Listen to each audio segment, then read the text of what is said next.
All right, you guys, welcome to another episode of The Adventures of an Entrepreneur. This podcast talks a lot about how people either are working for someone and they ended up launching their own business. Maybe they're entrepreneurial right now and they're looking to expand it to other businesses or add other businesses. Or it's just stories of successes and challenges of people that have taken the leap to launch their own business. I'm Brian Felder. I actually run a residential real estate team here in Maryland, D.C., and Virginia, and we help people throughout the area buy, sell, invest, and rent in residential real estate. Been doing it for 22 years, so definitely entrepreneurial at heart. I am super excited, you guys, and I say it all the time. I'm super excited to bring Ray Kimble onto the set. Ray, welcome. Thank you. Thanks for having me. I've known Ray since 1970. I'm just kidding. Actually, how long have we known each other? You know, we were just talking about that outside. I want to say it's like 15 to 20 years, maybe? Maybe 15 years. And I was your soccer assistant. Yeah, you were. Soccer coach assistant. Yeah, not by choice, but yeah, you were. Definitely not by choice. I had no idea what I was doing. I was like trying to support because I have twin girls. Yes. And because of your kids, you were like, you know what? You played soccer. Yeah. So I was like, you know what? I'm going to do this. I'm going to volunteer some time. Being an entrepreneur gives you some flexibility and some time, which is really cool, which is really good. But I got to tell you real quick. It'd be harder for you to do now, probably. It would definitely be a little bit, especially with my girls being 19 and being their soccer coach or assistant coach. Right. Real quick, have you ever been to a wine bar? I've been to wine bars, yes, and I love them. I haven't been to too many around here, though. So there's one right here in Fairfax City. I went to last night. I may have a glass of wine here and there. Yeah. We ended up polishing off 2 bottles of wine. There you go. It was crazy. So this should be a good conversation, though. Oh, this is great. And then I went to the gym at 5:45 in the morning. Good for you. And that was ridiculous, which was crazy. But where was it? It was the wine bar. It literally is called the Wine Bar in Fairfax City. Okay. And it was just this quaint little place. I had never heard of it, but I took out a colleague, and we ended up. He actually runs a closet organizing and garage finishing. You know Todd. Yeah. And so Todd's like, "Hey, dude, let's get together. It's been a while." He actually was flying out to Japan today. Oh, wow. Which I was like, okay. Speaking of flying, so you have a cool story. You have an interesting background. Where'd you grow up? Where were you? Where are you from? Outside of Philadelphia. So grew up in Bucks County, Pennsylvania. Bucks County, Pennsylvania. Huge Eagles fan, of course, being outside of Philly. So we had a great year.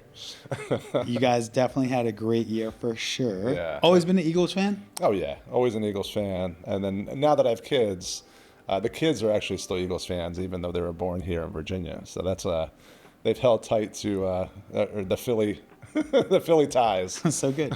How'd you go from Philly from Pennsylvania to here? Like, I don't know that transition. It was mostly through schools. So I was in Bucks County for a while, and then ended up going out to the University of Maryland for college.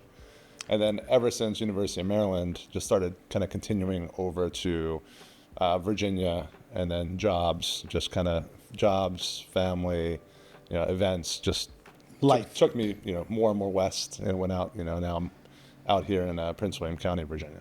And you've been in Virginia for how long? That's a good question. I would say probably 18, 19, 20 years. Oh, yeah. So this is home. This is definitely home. For sure. Absolutely. Yeah, and so 100%. Your background, so like when you went to UMD, you also played soccer there. Yeah. Yep. You were the goalie. assistant. Yeah, that's right. You were the assistant backup to the backup to the backup to the backup goalie, which is awesome. You got all the balls, which is crazy. Actually, you were a starter. Yeah, I played. Yeah. Which was awesome. It was great. I enjoyed it. I love soccer, and so I still try to. I don't play it as much now, but I do stay involved. I watch it. Do you watch it? You watch international soccer all the time. Yeah. Well, who's your team? Yeah, Manchester City. I don't know why I asked. I know none of the teams in soccer. Yeah, I'm a fan. You could have been like the B-Dogs, and I would be like, oh, I love that team. They're amazing. It's great. You go out Wrexham, right? That's that TV show, I think. Anyway, yeah. When you graduated, you got in. What was your first job? Well, it's interesting. So while I was in school, so I've always worked full time. So even when I was at Maryland, I was working full time. So I've always wanted to work, and I was always kind of more interested in that than school itself, to be honest. But ended up spending a couple years there in Maryland, where I was doing internships, and it's close to Washington D.C. Yes. So I was lucky enough to have a couple connections, and my first internship was with Attorney General Janet Reno. So What? Yeah. So I didn't know this. so I was an intern with this group called let me see if I get it right, because of course government has a bunch of acronyms, but the National Commission on Future of DNA Evidence. It was the very first commission or group put together to think through how DNA and science could be applied to criminal justice and solving crimes. Okay. And now when you think about solving crimes, the first thing you think about is DNA. Yes. So I had what? a really cool experience working with some of the best minds in science, legal, criminal justice, judiciary, thinking about all the different angles on how do you use DNA to solve crimes. And it was awesome. It was a really cool project. Yeah. How long were you on that? About a year and a half to 2 years, and then kind of that turned into some other job offers. You know, I did a stint over at DARPA, which is Defense I do know. Advanced Research Project Agency. Spent a couple years there, I want to say, kind of just trying to find my way. You know, I even in college, I wasn't quite sure what I wanted to do yet. And so I just went through different life experiences and job experiences to kind of figure it out. And That's cool. landed on what my current career has been in cyber, and with Deloitte and Touche, and did about 3 years with Deloitte, which is a huge company, of course. Massive. And spent some time there with the Obama administration on a White House project. And then that kind of launched me into my cybersecurity career, if you will. Did you get a lot of autographs when you were at the White House? I got one autograph from Howard Schmidt, who was the cybersecurity director for President Obama at the time. Okay. So what made you leave Deloitte to say, I'm going to go launch my own? Yeah. So there's a couple different answers to this one.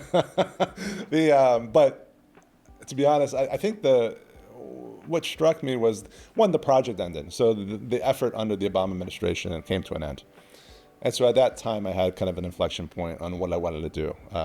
I was up for partner at Deloitte at the time, and just decided that, you know, I wanted to just start my own thing, do my own thing. Something had to trigger that, though. Like, what would have triggered that? I think, you know, what triggered that for me was the bureaucracy and the size of a company like Deloitte. You know, So Deloitte's an outstanding company, amazing people work there. For sure. But large. Very large, hands everywhere, you know, a lot of people with a lot of people. Unfortunately, sometimes that brings bureaucracy. And I thought that there was a more kind of efficient way. I thought I'd challenge myself to figure out if there was a more efficient way to provide services in cybersecurity. That's awesome. For companies at scale, in just a different way. And that's what we've been doing with Kuma. So you actually were at this crossroads, project ends, Yeah. got some experience. You're like, I Ton could of go experience. partner, or I could absolutely go ahead and just launch my own. Scary either way. One-way partner, you're more than likely working a lot of hours. Right. Yeah, for sure. Reporting to a lot of people, have a lot of people under you, but really like just the grind. Yeah. You were like, if I'm going to put that same grind in, why don't I just put the same grind into my own business? Yeah. And launch my own. And I think I could do it better, more efficient, maybe even more cost effective. Yeah. Yep. And so Kuma's been around since when? So this is our 11th year. And why Kuma? What is Kuma? So Kuma is it's Japanese for bear. So I'm a quarter Japanese, and I wanted to keep a lot of the components of that kind of like the Japanese culture really resonate with me. Confidence, quiet confidence, strong, respectful, just the way that they conduct business. So I wanted to keep those kind of undertones in the company. And then we went through a marketing effort and spent a little bit of money to try to figure out what the best name would be. And it's very difficult to find a two-syllable, hard consonant sounding name. But we did find one, and it had a Japanese tie. So we landed on Kuma. And Kuma, resonant, bear. You think security, you think strong, you think all the other things for sure come along with that. And so that's why we landed on it. Do you eat sushi? Love sushi. Actually, I would think because like the whole background, history, and ethnic. Love sushi. Actually, that's crazy. So there's a place in Haymarket called Monroe's Oysters. Oh yeah. You were telling me a little bit about it before. Yeah. What was there before? Eugene's Sausage House, I want to say. I'm not quite sure what the full name is, but Eugene's Sausages. I think the family still owns it. They just transitioned over. Which I think is cool because there's so many different varieties and so much different like cultural experiences both around the food. And I know we're going, and I'm digressing. Yeah. It'd be weird to say, hey, Ray, have you had sausage recently? Or like, you know what I'm saying? Like, I just think it's kind of weird. Like, also, I don't think Monroe's has sushi, but I could be wrong. Oh, only seafood. Only seafood, and amazing seafood. So if anybody's watching and they want a surprise, a little nugget. There's a plug for Monroe's. Definitely hit it. You know what? Sponsored by Monroe's. Although we don't know Monroe's, but like you went there the other day, which is awesome. Yeah. Actually, getting back to Kuma. So some of the success that you've had in Kuma, who was your first client? First clients. Oh my goodness. Think about that. I'm like drawing a blank. And now it was Health and Human Services. It was actually a government entity. And I had a relationship with one of the directors over there. And I had a very open conversation with her.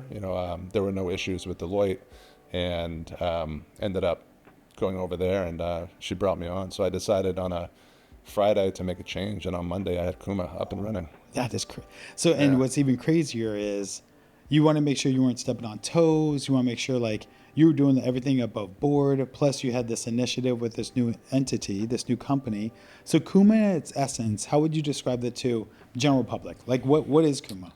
It's a cybersecurity company, but most people are like, okay, great. What's that mean? Right. I'm like, what does that mean? Right. I still don't know. 19, 20 years later, I'm still like, oh, So any company that collects data. So you think about healthcare organizations or hospitals. Banks. They collect data. Banks, they collect data. Home services companies, you collect data. Yes. Legal, you collect data. And you have to protect that data. You don't want to get breached. You want it to be clean, et cetera, et cetera. You don't want your networks to be breached. Every company has that challenge. And so when we come in, we help you develop policies. How do you manage the data? We help train your employees on just making good decisions when it comes to their computers, their networks, technology. We also do testing and scanning for some of our bigger clients. We'll go in and try to penetrate their systems, see where some gaps are, make some changes, just hardening a lot of their systems and softwares.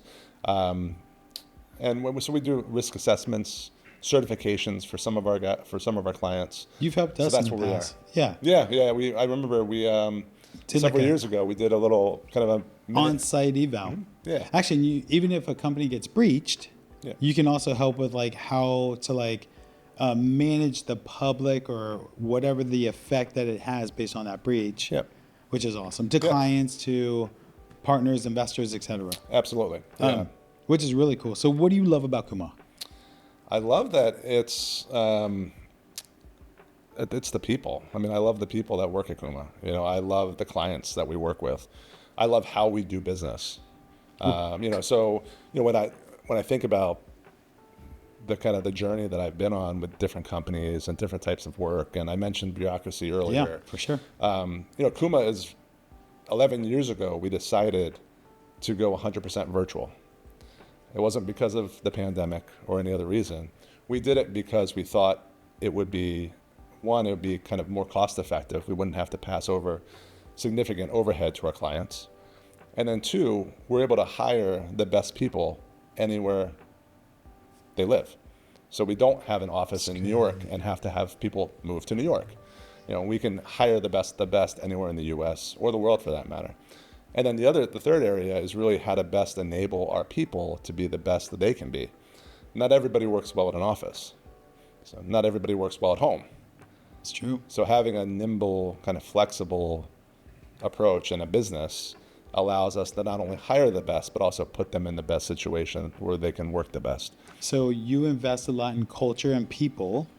How do you identify the right people? Because I think as entrepreneurs, we struggle with oh, I feel like a connection with this person, I'm going to hire them. Or, oh, their resume looks really good, I'm going to hire them. So, like, when you started 11 years ago, you didn't have any employees. It was you. Yeah. And today, how many employees do you have? It varies. You know, we have probably anywhere, right now we're at 20 full-time employees. We have about 15 to 1099s. It just depends. We jump around, you know, depending on the market. Scope, the need, Exactly. what business is out there, what contracts. But, like, how do you identify those 20 people? Like, how were you able to be like, you're a good fit for us. I think you'll fit culturally. Like, is there one question or two, or your interview, like, what makes your interview process or how you bring on? Yeah, no, it's a really good question. And we don't, the other thing we don't have a whole lot of policy. We don't have a whole lot of, like, internal process. So, and we do that on purpose. We don't want to be prescriptive, you know, and so there are a lot of things that come as a result of that. But when we interview folks, you know, we're interviewing based on talent and skill for sure. You know, cybersecurity is a skilled type of workforce. You know, you have to have specific skill set. So we look for that specific skill set. We'll look at resumes and we'll do interviews. What's interesting though is the folks that look at the resumes are the leads of the business units. So the people that are in charge of privacy. We'll look at resumes and do interviews. You know, the people in charge of security will do the same. Usually I do the last interview. So you're not the first, you're and the I do last. not look at their resumes. So I let the folks that, you know, are leading those business units look at the resumes, focus on the content. I focus on the individual, the culture fit, how they think. You know, are they problem solvers? You know, have they been tested before? You know, do they have grit? You know, those kind of things. Yeah, is what I look for. Would you hire me? I think separating those things kind of helps find the right people. We might. I don't know. It depends. Sounds awesome. Virtual, no standard operating procedure manuals. Like, not meant for everybody though. Not for everyone, for sure. You have to be a pretty self-starter and self-motivated and self-sufficient. Committed. Yeah. So if you were going to say, Ray, and you know I love you. Like, you are one of my, I respect you and what you've done in your business and how you scaled it and the things that you've done and how you think and just how you run your organization. You have grown so much in the years I've known you. What's the biggest challenge in your business? If you're going to be like, my biggest challenge is, how would you answer that? My biggest challenge, that's a good question. I think it's competing against the Deloittes of the world. It's competing against the large companies. I think that's always a challenge for us. You know, we get the question, you know, oh, you might be, you know, too small, or you know, you don't have a local office, or you know, these hurdles that kind of come across with growing our business and getting new business. Where the fact of the matter is, neither of those questions really matter. You know, it matters if, you know, we can do the job. That's right. But there's a hurdle there, you know, and you know, nobody knows Kuma. Many people know Deloitte, Accenture, others. So there's definitely a hurdle there that's always a challenge for us. And I think that's probably, I would say that's if I were to pick a challenge, that would probably be our number one kind of consistent. But I feel like you guys have done such a good job of standing out. Yeah. Like, and the work that you do, you guys care. Yeah. I've met some of your employees and some of your colleagues, and you tell, like, you guys care. Absolutely. You do some fun stuff within Kuma. So, like, annual retreats, like, you try and build some culture. We do. Yeah, we don't have a virtual company in that we never see each other. So I think it's very important that employees still see each other on a daily basis. You know, or not a daily basis, but I mean, well, for that matter, they probably Zooms. do. Yeah, virtually. But I like the in-person, you know, component as well. So depending on just what the year's looking like and like how the clients are, the project teams will get together, you know, and what that looks like is we fly to the most remote location, or we fly to the client, and we have meetings, we have, you know, happy hours, we have things like that to generate, you know, keep the culture alive. But then the company itself, Kuma, will do an annual retreat, and we try to make it so that we can bring not only the employee but the significant other, Smart. and ideally even their kids. So it's really nice. It's a nice event, and then outside of that, though, we have like semi-annual meetings and things like that. Where's one place or one trip that you would take the whole company? And the family. Where we have? Yeah, where have you? And then where would be one that you'd be like, in a perfect world, it'd be awesome. Take everyone to. Yeah. I mean, a couple that just jump out. We did Boar's Head here in Charlottesville area. I think was a lot of fun. I think we did Aruba one year, which was pretty fun. And I'm not positive if it was Aruba, but it was definitely Caribbean. And then I think coming up, I think we're doing. What are we doing here coming up? I think we might be going to Boar's Head again, actually. And Boar's Head is resort, local, that where everyone can connect. Yeah. They still have their time to be able to do whatever they want. Yes, yeah, and that's important. I think we don't. It's not an 8-hour workday, right? This is a chance for the employees and their families to enjoy the time, the investment they put into the company, and just have a nice place to relax. And we still talk strategy at these things. Well, it's interesting too because I've interviewed multiple guests, and you're one of the few that have a completely 100% virtual office. But yeah, you have committed employees and people that believe in your guys' mission and what you guys are doing. I also think there's another component to you guys, to Kuma, I want you to talk about, and it's the foundation, the nonprofit. Yeah. What is that? Yeah, so we have a Kuma Foundation, which is a completely separate organization. It's a 501c3. And so we're very passionate about give back, but also focusing on kids that don't have access to STEM education, which is science, technology, engineering, and math. We add the A in sometimes for arts, for STEAM, but it's those disciplines. And so when you think about careers and high-paying jobs and just even from a national security kind of global issue, STEM jobs are really important. And so we end up, there are a lot of kids that think it's out of reach. So they might not have anybody in their circle, their network, or their family that have ever touched those kind of jobs. And that puts them at a disadvantage. And they also may go through schooling and look at one of these job requirements that are written that I sometimes struggle with even today, and they may say, I'm not qualified. And so what we do is we try to make sure that these kids understand that, or get access to free education, focused on that area. And so the foundation's been around for about 5 years, I want to say, and it was built in a way that Kuma was built, actually. Talking about kind of bureaucracy and just being flexible in your approach. Kuma does things very differently. Being virtual is one of them. The foundation does things very differently. So all of our programs are 100% free because that's a challenge for the audience that we're trying to tackle. Everything is also done where if they need transportation, we provide it, or we bring the education to them, whether that's virtual, whether it's stand-up Kuma labs, we're bringing it to them. So that takes out the other major hurdle from this audience, and that's transportation. Many have 2 working parents, and many are, taking care of the house themselves. But you're still trying to tap into that audience. And then the third is, these classes being taught by diverse professionals, that speak, look, act, customs, all the same. So it really resonates. So they see role models. And so these are working professionals, not teachers that just, these are... It depends. Yeah, it depends. We go back and forth both. Between professors, teachers, professionals. Depends what's needed in that market, in that area. One thing that I was blown away with is one of the Kuma labs. So let me back up real quick. So Kuma Foundation is all about encouraging and assisting with kids. Is there a certain age group? No, but right now, most of our programs are anywhere from, I want to say, 4th grade up through the end of high school. We don't have a whole lot going on in college right now, or but we do support internships and apprenticeships.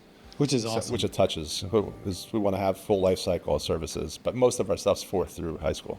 And the reality is just like you give back in these annual retreats with your employees, this is a way for you to give back to the communities that you guys serve in by creating these labs that create just courses and curriculum for like these kids to get an education or really get specialized in certain fields that they would otherwise not be able to. And then provide transportation support. You make sure that any obstacles are broken out to where they can go and get what they want.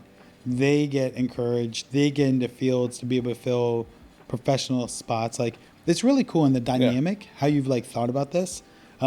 Yeah. What's a win in Kuma Foundation? Like, what would you be like, one of the most successful things about Kuma Foundation was this? Yeah. It's our labs, actually. It's funny, when I think about just my path and my journey, flexibility is like this undertone. Like, we started the Kuma Foundation to provide free education to kids. Okay. That was our vision. Super clear. Right? That was our vision. How do you go about that? Well, there's a whole lot of ways you can go about that. For sure. And not one of those ways was, in fact, I think we actually said we weren't going to do this, was stand up brick and mortar computer STEM labs. We said that doesn't make sense because then now we have transportation, right? And that's exactly what you guys did. Right. And so now we have a Kuma lab actually in India in an existing school. So awesome. We also have a Kuma lab in Georgetown South in a community center. So both of those actually solve the transportation problem because you have the kids that automatically go to the school so they can tap into the lab there. And then you have a community center model where the community can walk to the lab. That's great. And so being not too rigid and kind of our approach allowed us to all of a sudden have these stand-up Kuma labs. And this year is really exciting. And I don't know if I've shared this with you in the past, but I think we're going to launch, we'll most likely launch a second Kuma lab in India. And we have a third one slated in India. And we have a fourth one here in Manassas, Virginia. That's awesome. So perhaps by the end of the year, we're going to have 5 stand-up STEM labs, which is pretty wild. All right, so I got to ask, what do you do for fun? What's fun? Golf and drink wine. You do like your wine. I will tell you, if you guys ever want to learn anything about wine, hang out with Mr. Red. He is amazing. You got into golfing. We've golfed a couple of times. Yeah. I keep showing you all the pointers of like how to hit them straight. I know. And I try. You're doing great. We're going to help you. We're going to really just model. In closing, if you were going to say people that are nervous about launching a foundation or working virtual or launching their own business, like, what would be a piece of advice that you think would be valuable for people that are just on the edge, or like just something like, and taking that leap is such a big step, but once it's taken, like, what would be a piece of advice or something that you could give to people? Yeah, that's hard. It is. I mean, you're spot on. I mean, it is a leap, and it's hard for people to think through. But I think it's to focus more on your vision than focus on goals. And oftentimes, everywhere, it's all about goal setting, right? Make smart goals. What are your goals for this year? How do your goals fit into the, et cetera, et cetera. Goals can also be very restrictive. So, I have a goal that I want to, go run a marathon, or I have a goal where I want to, generate X, millions in profit. And then you hit that, or you don't hit it, and then you feel good or you don't feel good. Right. But then it's over. Right? So too many times we have, I think, people that are starting new careers or thinking about new paths, they're immediately asked with, tell me your goals and how you're going to fit into our vision or our model. And, that really restricts somebody's creativity and thinking. And so I think my kind of suggestion is for kids and folks and people in new careers, think about your vision. What's the big picture? That's great. And don't be too flexible. Like I said with the foundation, we started off, we didn't... Not doing brick and mortar. Right. And then all of a sudden, you guys are brick and mortar. And we're supporting more kids as a result. And having success with it. So the vision was help as many kids as possible get free education in STEM. It's love. How we get there is going to change. And be open to that change. How do people get in touch with you? How would they get in touch with Check Kuma? out www.kuma.pro. Kuma, K-U. Yep, Kuma.pro. Kuma.pro. And then the foundation is kumacares.org. kumacares.org. Ray, you are a blast. I love seeing you. And I'll tell you right now, whenever you want to go get sausage, go by yourself. But if you want to get some oysters or you want to go get sushi, definitely hit me up. It'd be awesome. But You're amazing, Will and do. I appreciate you coming on today. Yeah, I appreciate it. Always. You do Cool. great work, man. Thanks. Yeah. Awesome.